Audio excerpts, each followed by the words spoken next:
decided to do me a real review on a PowerHorse inverter and my experience with inverters and generators. I'm in the cabin of a boat right now, and it's been running a battery charger, which is doing a good job of my fridge, plugging in my phone and a few other things to charge them up.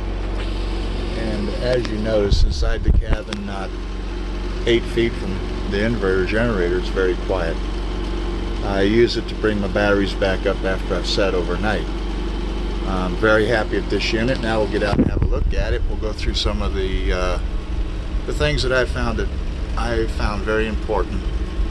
The first thing, this is the only inverter I could find in this price range. There's a few of them, they're pretty much identical. I had a hard time making a decision up, but some of the selling points that made me lean toward the PowerHorse, I'd bought a different unit previously. It was still under warranty, and I had a lot of problems with it, and I couldn't get service. Another unit, I don't want to mention names, they come with 90-day warranties, and there's no service house locally to take them to. PowerHorse I purchased through Northern Hydraulics, or Northern Tool, used to be known as Northern Tool and Hydraulics. Very competitive price, actually less than the others. I didn't have to purchase an extended warranty. It comes with a 2-year warranty. Now let's go have a look at this little rascal. And I think it's got about 25-26 hours on it now. The positive notes, I've already done one oil change on it at 11 hours. I just decided to do it then. I don't like going too long. It's very efficient on fuel. I found it does vibrate a little bit, so I set it up on these coolers. I put cardboard underneath it, and it knocked a lot of the vibration out of it. Now, some of the positive things I like about it: one, it comes with a 30 amp twist lock. I don't need to use an adapter. My boat plug plugs right into it.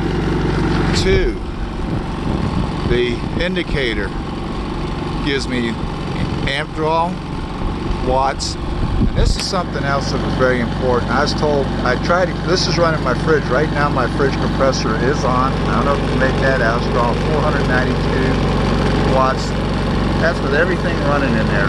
So I've got plenty of reserve power. Another thing I like about it, it does have an hour meter. It shows 25 hours. But not only does it show you 25 hours, this unit's been running for an hour and 13 minutes today since I started it up. I always write stuff down and I forget. And I like that. That's very, very handy when I want to know my run time for today. So it's been scuffed up a little bit. Another reason I wanted the extra power, I run an air conditioner in the summertime, and it has plenty of power to run the air conditioner. The unit is quiet. I did try to use the 12-volt accessory plug to charge my batteries. I believe it's 8 amps. Yes, but it's not very well regulated. It's beautiful for charging or running 12-volt fixture off of, but I would not use it for constantly charging my batteries. The unit, even on what I got on eco mode, which I really like because it saves a lot of fuel and quiets it down. I shut it off. You can hear it revs up, makes a little bit more noise, vibrates a little bit more. This unit very seldom comes off it where it needs to throttle up.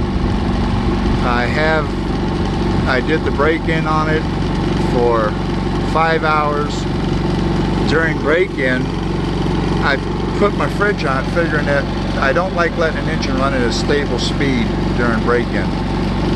I forgot to mention I am a small engine mechanic, so I put my fridge on, figuring that would be enough when the compressor kicked on and off to make the unit kick up. It wouldn't even bump the throttle on when the compressor kicked on and off on the fridge. I mean, it'd give it a little blurp, but not enough. So about every half hour I'd go out and kick it off of eco mode and let it run up a little bit and then bring it down. I don't need to do that now, it's broke in. It has the 25 hours on it. To get at the oil is very easy. Another big plus, and it's nice on my boat here, I set it on coolers to get the exhaust up, so the wind right now is at my back, so it gets rid of the carbon dioxide. Now I kind of do that. I spread these coolers out a little bit, and there's a little drain plug. I don't need to turn the unit upside down.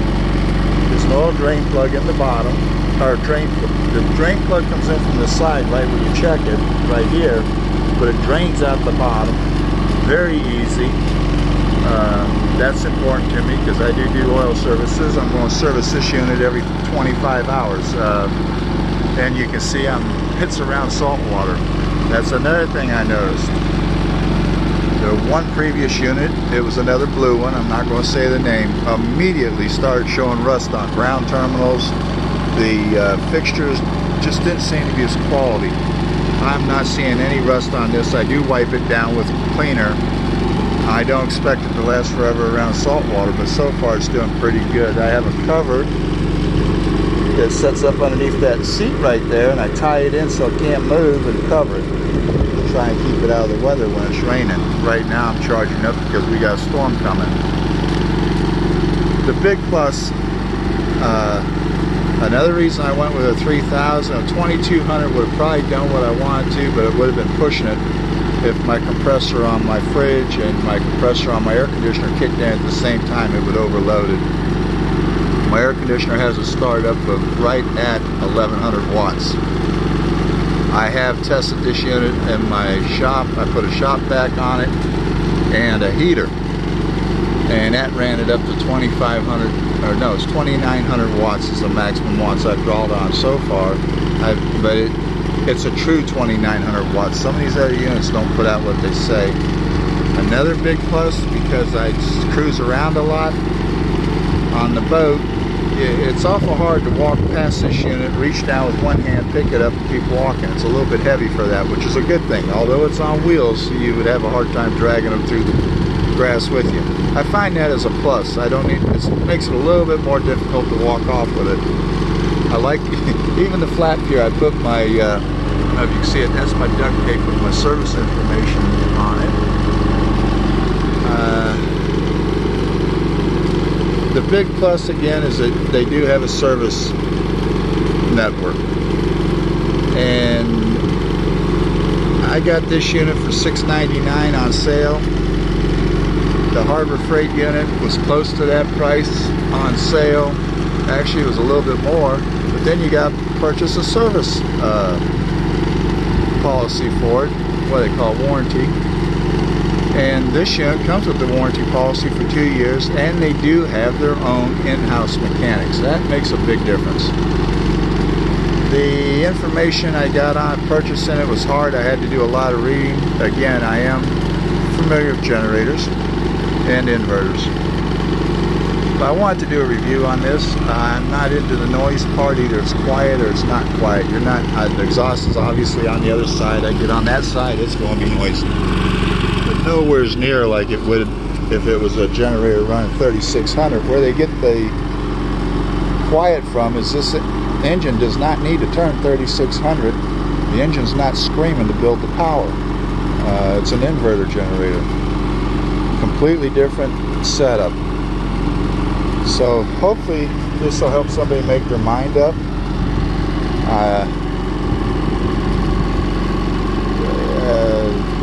That's pretty much covers it. They're all basically the same. The Chinese, not Chinese. These things are made in China. No matter who you speak to, they tell you they make their own engines, but they're identical. So for the money, the service network at Northern Tool, depending on the particular Northern Tool service network you're working with in your area, at $6.99 or $700, how can you go wrong? And I've been very happy with this one. Very happy.